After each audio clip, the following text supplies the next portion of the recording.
Como o cristão lida com o pecado em curso? Bem, antes de mais nada, nós precisamos entender que se uma pessoa ela é cristã, o seu coração tem sido regenerado. Ela agora foi trazida à vida e ela recebeu um coração novo e o Espírito Santo habita dentro dela. Então, o cristão vai experimentar mudanças, transformação. Eles vão crescer em conformidade com Cristo. E, ao mesmo tempo, nós nunca estaremos livres do pecado do lado de cá do céu. Eu quero que vejamos 1 João, capítulo 1. João diz, versículo 8, se dissermos que não temos pecado nenhum, a nós mesmos nos enganamos e a verdade não está em nós. Uma das coisas mais evidentes a respeito de alguém que é cristão não é que eles não tenham pecado, mas que eles reconhecem o pecado em suas vidas. E quando notam esse pecado, confessam ele. Muitas vezes vemos como é extraordinário que, na verdade, vivemos em um mundo que está pecando constantemente contra Deus e ainda que tão poucas pessoas reconhecem os seus pecados, assumindo a responsabilidade por eles, lamentando o pecado delas. Então, quando você vê uma pessoa que professou fé em Cristo fazendo esse tipo de coisa, é evidente que essas pessoas realmente vieram a conhecer a Deus, você entende? Um cristão pecará menos, mas ele não vive sem pecado. Todavia, quando eles pecam, isso causará tristeza em seu coração, os levará ao arrependimento e à confissão desse pecado. Ele diz, se dissermos que não temos pecado nenhum, a nós mesmos nos enganamos e a verdade não está em nós. Muitas vezes, quando eu vou pregar em uma igreja, a mesma coisa vai acontecer toda vez. Talvez eu pregue em uma igreja a respeito do pecado ou sobre a necessidade de ser santo. E às vezes o Espírito de Deus estará trabalhando e muitas pessoas serão quebrantadas por causa dos seus pecados. E o que parece ser tão incomum é isso. As pessoas que geralmente são as piedosas, sinceras e dedicadas na igreja são as que mais sofrem com seus pecados, enquanto aqueles que mostram pequenos sinais ou evidências de terem nascido de novo se assentam lá como se eles não tivessem pecado absolutamente em nada. O que estamos analisando é o trabalho na mente, o trabalho do Espírito de Deus no povo de Deus e a ausência desse trabalho em pessoas que professam a fé em Cristo, mas realmente não o conhecem. Agora ele diz o seguinte no versículo 9, se confessarmos nossos pecados, ele é fiel e justo para nos perdoar os pecados e nos purificar de toda a injustiça. Quando o crente peca, o crente deve confessar o pecado, se afastar e pedir perdão. Agora, o que é confissão? A palavra confissão no grego é homologeo, e literalmente significa falar a mesma coisa. Então, eu sou um cristão e eu estou estudando a palavra de Deus e lendo a Bíblia. Um dia o Senhor me convence do pecado. Ou digamos que um irmão em Cristo que me ama eternamente vê que não estou caminhando como eu deveria caminhar e ele fala comigo a respeito do meu pecado. E eu sei que é Deus que está usando a Escritura. Realmente é verdade que eu tenho pecado. Quando Deus me diz por intermédio da instrução de outro crente ou de alguma outra forma, quando Deus me diz que eu pequei, quando Ele fala comigo, você pecou, Paul, você foi impaciente, confissão não é apenas pedir perdão. Confissão é falar a mesma coisa. Quando Deus diz, Paul, você está sendo impaciente, confissão é quando digo, Senhor, eu concordo com o Senhor em relação ao meu pecado. Você diz, eu tenho sido impaciente, o Senhor está certo, eu tenho sido impaciente. Isso que é confissão. E depois eu peço perdão. Senhor, me perdoe por minha impaciência. Então, nós vemos aqui que, embora um crente seja transformado e continuará sendo transformado, até quando um crente experimentar mudanças de conformidade com Cristo, nós ainda teremos que lidar com o pecado em nossas vidas. Eu espero que seja cada vez menos à medida que nós crescemos, mas o pecado estará lá e nós temos que lidar com isso e lidamos com ele por intermédio do quebrantamento e da confissão, reconhecendo que o que Deus diz a respeito de nós é verdade e por isso confessamos a Ele. Agora deixe-me levá-lo para outro texto que é muito importante, muito importante. No Salmo 119, versículo 11, Davi diz: guardo no coração as tuas palavras para não pecar contra ti. Como podemos crescer em conformidade com Cristo? Como podemos pecar cada vez menos? Uma das coisas essenciais que está aqui no versículo 11, na palavra de Deus, olha o que ele diz: guardo no coração as tuas palavras para não pecar contra ti. Agora, se você está ouvindo isso, deixe-me fazer uma pergunta. Quanto tempo você passa na palavra de Deus? Quanto tempo você gasta lendo a palavra de Deus, estudando a palavra de Deus, memorizando a palavra de Deus, meditando a respeito da palavra de Deus? A maioria das pessoas, quando ouvir essa pergunta, irá reconhecer na sua cabeça que não é o suficiente. Alguns até não gastam quase que tempo nenhum. Isso é uma das razões pelas quais temos tão pouco poder sobre o pecado. É porque nós gastamos tão pouco tempo na palavra de Deus. Você sabe que não pode perder o café da manhã sem começar a ficar com fome. Você sente falta. No almoço, você já está começando a se sentir fraco. Perca o café da manhã, o almoço, a ceia, você perde as refeições durante todo o dia. No dia seguinte, você provavelmente vai se sentir um tanto doente. Isso é uma ilustração física de uma realidade espiritual. Você precisa da palavra de Deus. Às vezes as pessoas vêm até mim e elas agem assim: você sabe como podemos resolver esse grande mistério, como crescemos? Você pode resolver? Como podemos crescer? Então eu pergunto a eles o seguinte: quanto tempo você gasta na palavra de Deus? Geralmente a resposta é: não pode ser tão simples, me mostre algum truque ou alguma chave para o crescimento espiritual. E eu digo: estou tentando. Você precisa gastar tempo na palavra de Deus. Agora, veja o que ele diz novamente: eu guardo no coração as tuas palavras para não pecar contra ti. Agora vamos mudar um pouco. Tuas palavras, eu não as guardo no meu coração, então eu posso pecar contra ti. Você entende? Funciona nos dois sentidos. Se você estiver caminhando e negligenciando o estudo da Escritura, memorização e meditação das Escrituras, então sua vida está aberta para menos e menos conformidade e para cada vez mais pecado. Agora, quando falo sobre a Bíblia e estamos estudando a Bíblia, como devo fazer? Bem, eu não tenho a única maneira de fazer isso, mas me deixe dizer uma coisa, e isso é muito importante. A maioria das pessoas pula para frente e para trás, elas leem um pedaço em um livro e depois talvez outro capítulo em outro livro, e então elas vão daqui para lá, e elas realmente nunca entendem o conselho de Deus. Elas realmente nunca veem a grande imagem.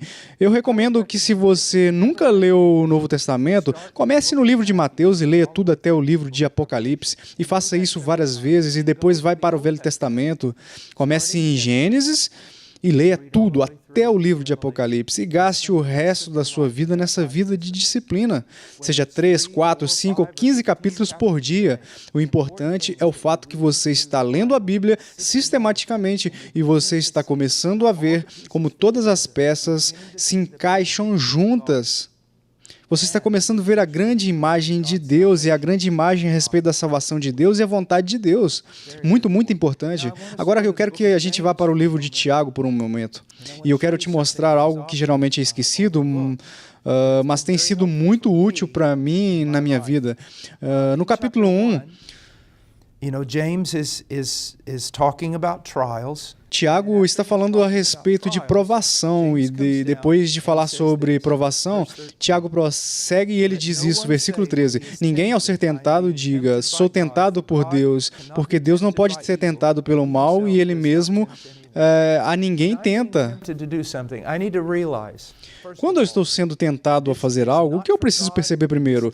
Primeiro, tudo isso não é de Deus, e isso não está de acordo com a vontade de Deus, isso não está conforme o caráter de Deus. Eu preciso ver o pecado pelo que ele realmente é, algo que se opõe a tudo que Deus é e tudo o que ele deseja. Isso não é só um pouco embaraçoso. Isso é hostilidade, é luta contra Deus e os propósitos de Deus na minha vida. Então, por isso eu preciso reconhecer o pecado pelo que ele é, não está vindo de Deus. E quando eu estou vivendo neste mundo, talvez uma pessoa me pergunte, eu não devo fazer determinada coisa ou há uma publicidade de fazer isso aqui? Se eu considero tal coisa à luz da Escritura, eu percebo que não é algo que Deus gostaria que eu fizesse, eu preciso admitir que isso não é de Deus. Eu sou um filho de Deus e eu não devo ter nada a ver com isso. Não há nada que não tenhamos relacionamento sem trégua, sem unidade com as trevas, com o pecado e com o diabo. E assim reconhecer quando a tentação vem não é de Deus e precisa ser rejeitado. Agora, versículo 14 diz, ao contrário, cada um é tentado pela sua própria cobiça quando esta o atrasa e seduz. Agora, quando uma tentação vem e entra na sua mente, faça isso, ou olhe aqui, isso não é pecado, é uma tentação. Isso não é pecado. Torna-se pecado quando você cede, quando você se entrega para isso, quando você se dedica, quando você se entrega para fazer isso e muitas outras coisas. É aí que se torna pecado. Mas quando ele entra em sua mente, olhe para isso. Não, isso não é tentação. Aqui está o que você precisa entender. Você não pode brincar com a tentação, você não pode brincar com o pecado. Ele vai pegar você e ele irá te agarrar rapidamente. Se você está trabalhando nos campos lá da Índia ou no Paquistão, e é uma cobra grande, e você tem um facão na sua mão, e de repente a cobra salta para o alto, você não pode se sentar lá e conversar com ela. Você não pode raciocinar sobre isso. Ela vai te atacar em questão de 1 ou 2 segundos, e você tem que tomar uma decisão rápida. Você tem que fugir, você tem que sair dali, você não pode brincar com ela. Quantas crianças conheci ao meu redor, que estiveram ao meu redor na minha vida, que se assentaram lá e brincaram com cobras venenosas e estavam se divertindo, mas de repente elas ficam muito perto da cobra, elas se descuidam e o que acontece? A cobra ataca. Quando você vê a tentação, quando ela aparecer, não brinque com isso. Não medite a respeito disso. Não pense a respeito disso. Mate ela. Fuja dela. Tem que fugir dela. Nos diz para fugirmos de certos pecados. Você entende? Você se lembra quando um rei zangado, ele estava muito zangado, e Deus lhe disse que o pecado dele estava o esperando na porta e que desejava o encontrar? Você precisa perceber algo. O pecado é como um animal selvagem, e quando se aproxima, ele quer você, ele quer te devorar, quer te destruir. A Bíblia diz que o diabo é como um leão rugindo, procurando que ele possa devorar. Então não brinque com isso. Interrompa ele imediatamente. E aqui está outra coisa que é muito, muito importante a respeito do pecado. Não vá a lugares onde há pecado com facilidade. Você sabe, algumas vezes eu tive que lidar com homens que foram libertos do alcoolismo e eles dizem, quais são algumas das coisas que devo fazer? Eu digo, não volte para os lugares onde você costumava frequentar, não ande com os mesmos caras e não chegue perto daqueles botecos e lugares onde você costumava beber. Fisicamente, fique longe de tudo isso, e isso é muito importante. Na internet e em outros lugares também, nunca se coloque em uma posição onde você pode ficar sozinho com a tentação, construa cercas ao seu redor para se proteger. Você tem que entender o quão fraco você é e quão forte o diabo é, quão forte o pecado e a sua luxúria pode ser. Agora no versículo 15 diz, então a cobiça depois de haver concebido dá à luz o pecado, e o pecado uma vez consumado gera morte. Outra coisa que você precisa perceber a respeito do pecado é mortal. Você diz, bem, eu sou um cristão. Ok, você é um cristão, mas ainda é um mortal. Quantos lares cristãos que eu vi serem destruídos pelo pecado? Quantos ministérios cristãos não vão adiante por causa do pecado? Quantos homens que têm sido usados poderosamente por Deus para fazer grandes coisas, até que eles caem em pecado e tudo o que antes era bom é desfeito. É desfeito. É completamente desfeito, porque o pecado é mortal, é monstruoso, você precisa temer, você precisa fugir dele. Agora, versículo 16, esta é a parte importante ao lidar com a tentação. Não vos enganeis, meus amados irmãos, toda boa dádiva e todo dom perfeito são lá do alto, descendo do Pai das luzes, em quem não pode existir variação ou qualquer sombra de mudança. Agora, o que mais deve entender? Quando a tentação vier, não se engane a respeito da bondade de Deus. Você vê lá no jardim, isso é uma das primeiras coisas que o diabo fez. Quando o diabo tentou a Eva, ele tentou fazer ela acreditar que Deus não era bom. por ter proibido ela de comer de todas as árvores do jardim, o que não era verdade. E por isso o diabo basicamente sempre leva você a pensar: Deus não vai ajudar você aqui, Deus não vai atender a essa necessidade, então você precisa sucumbir a essa tentação. Estou te oferecendo algo porque Deus não vai te oferecer nada. Você precisa perceber quando a tentação vier: eu não vou pegar. Por quê? Porque Deus é bom e Ele tem algo muito melhor para mim. Especialmente, eu digo isso aos jovens que não são casados ainda. Eu digo, você sabe que tem essas tentações e tais oportunidades para cometer imoralidade, fornicações e etc. E elas são muito fortes. Olhe para as coisas na internet, muito forte, muito mal, muito prejudicial para a sua alma. Mas quando essas tentações aparecem, o que você deve fazer? Reconheça que Deus é bom, Ele tem um plano, até mesmo para satisfazer esses desejos físicos.